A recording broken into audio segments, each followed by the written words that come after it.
amazing thing at that point that I had ever seen. And like, there was no inhibition. It was all taken away. And I'm talking to God like he's sitting there and he's my best friend. And, you know, I had really showed, it really showed me exactly what I was working for. You know what I mean? Mm-hmm. And I've had days since then to where like there's no drug or no drink that could ever give me that peace and that serenity that I had that day. You know, and I'm in a position right now to where I could actually bring people into my office, and instead of just giving them a number and blowing them off, I bring them in. I found out they need insurance. If they need it, we do it right then and there. The My Bridges card, we take care of that there. And then we get to talking about recovery. And if they need something, I handle it right then and there. They don't have to go home. They don't have to get frustrated. I fill that hole. And my hand to God, I watch people come back to life before my very eyes.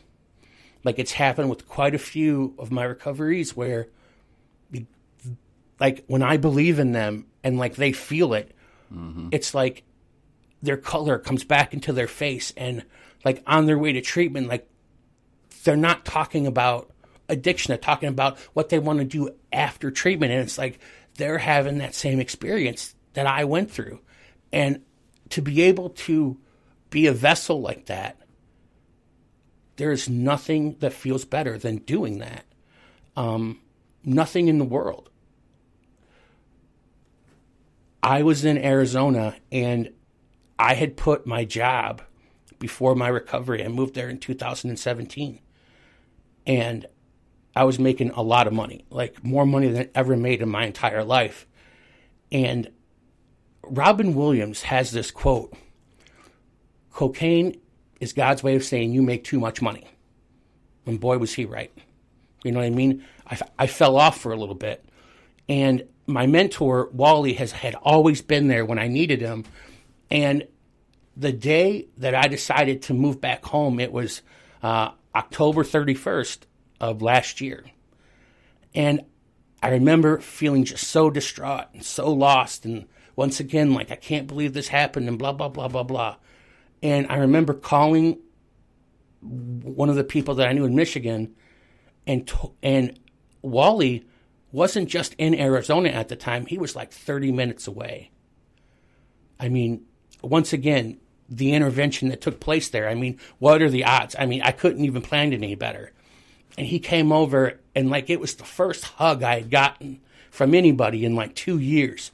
And I just started to cry because I felt like I let him down, you know. And he was like, no, man, he goes, this is why it's a disease. This is why it's considered a disease, you know. You'll always be in recovery. Mm-hmm. And up until that point, I didn't believe that I was sick. I believed that I had a problem controlling myself. And that just wasn't the case. The way I spun it in my mind, Corey, it was okay because nobody knew about it, and it's only a little bit. You know what I mean? It's not a big deal, right? But it became a bigger deal, and he reminded me that the road that we walk, it's life or death. There's no middle ground. You know, are you going to live or are you going to die? I will walk with you down one road, but I will not walk down the other road. And when I came home, I had found out I had kidney failure, stage 3 kidney failure.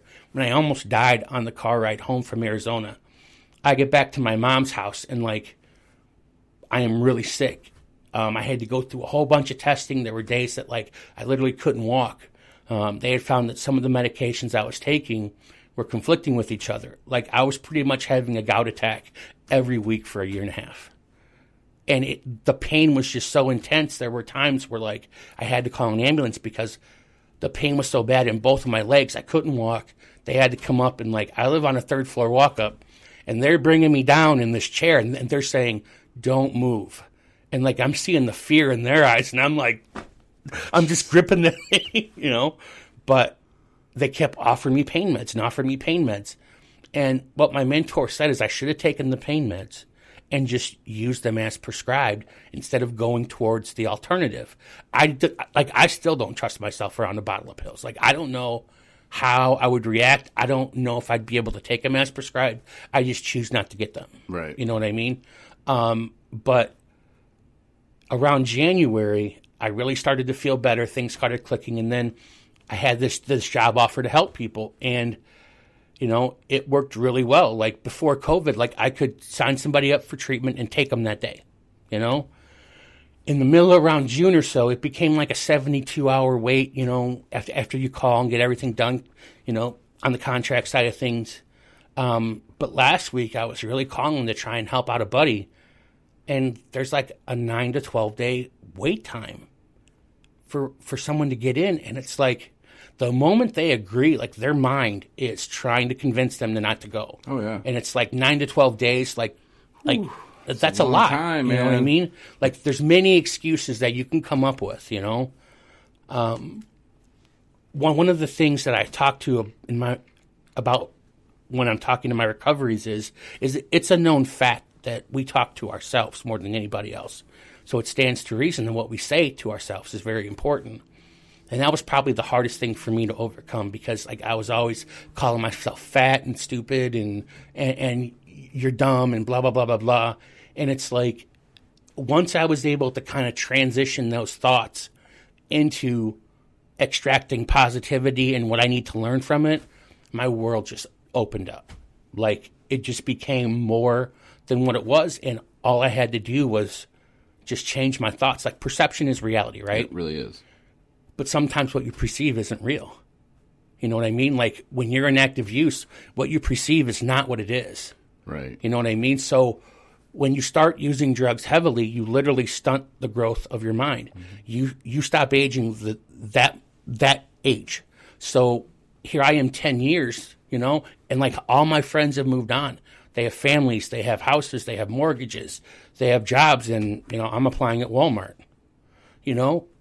And I felt bad about that. But what the Recovery Center told me is this is your brand new life. You're going to make it any way you want to make it, but you have to start over again. You have to start learning things again and treating yourself better and loving yourself more. And as I sit here, I can honestly tell you that I love myself, and I love the fact that I get to love others enough to help themselves, because I can't think of a greater job on the planet than helping somebody out of that darkness. My mentor said that my light shines in their darkness and scares away their demons so we can walk home. So I'm like the porch light that Mom flips on. It's time to come home, you know, and that's what I do. You know, I shine the light, my light. And they just come to me, and it's like, I'll help anybody. Like, I am my own resource, but there are other resources out there. You know what I mean? Like, it's just knowing how to work the ins and outs, knowing the knowledge of who to call, what to say, how to get them in there, making sure they have insurance covered. And I've become very good at doing that. You know, like, I help moms, you know, to really understand their sons. And I remember a few months ago, I sat down with my mom, and I had asked her, like, Mom, how hard was it for you? And she asked me if I really wanted to know the answer. And I said, yeah. She goes, the day I kicked you out was the first day I ever thought about suicide. Mm. She said, it was the hardest thing. And she goes, I recorded you, you know. And I go, what do you mean? She goes, I have a recording of you sneaking in my room and stealing pills. And I looked at her, and I had nothing to say. I didn't know what to say. And she goes, do you want to see it? And I said, yeah, I do. And it was intriguing to me that she had this ammo that she could have unleashed on me at any moment, but she chose to hold it back till I'd be able to understand her love and understand what I put her through.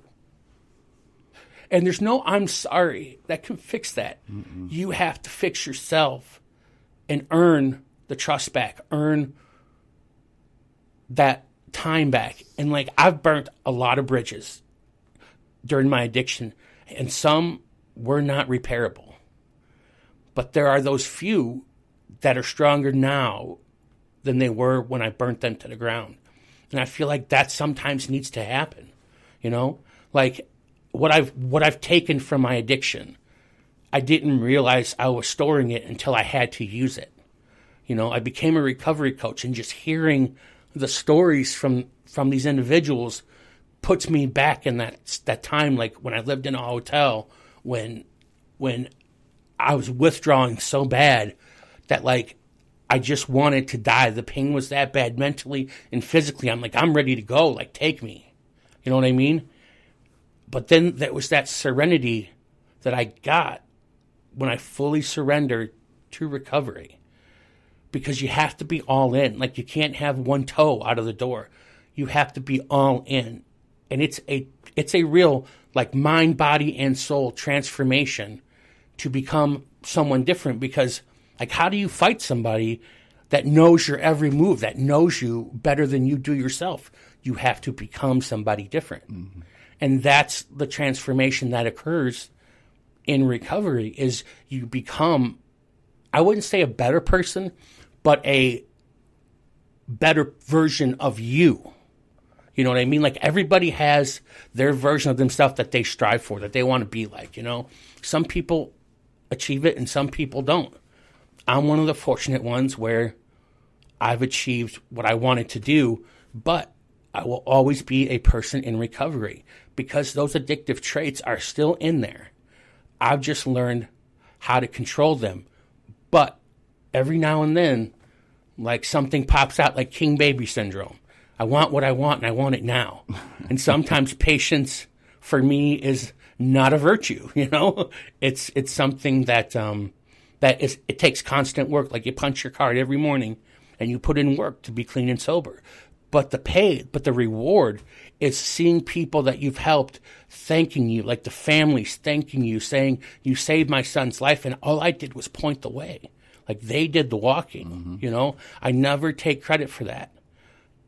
But it's like, it does feel good when they look at you, and instead of calling you a piece of shit, they say, you saved our family. And it's like, sometimes, like, I'm just like, I step back now. You know, all I did was point the way. Mm-hmm. But it's like, that happens a lot. Like, I get that reaction a lot. And it's something that, like, I always got to be center about. Like, they did the work, you know, and I have to remind them of that. But it's like, they're thanking me, and it's like, all I did was just tell you not to step in that hole, you know, to go around, you know. Like, I help them navigate through life clean and how to stay on that path, clean and sober, you know. And what happened in Arizona shot me forward in my recovery, because I have a full understanding now of what it takes, not just to be clean and sober, but to stay clean and sober. Like, I didn't have a support system when I got there. I had made a deal with a buddy of mine where he would check out NEMSIS and I would do the 90 and 90 for AA.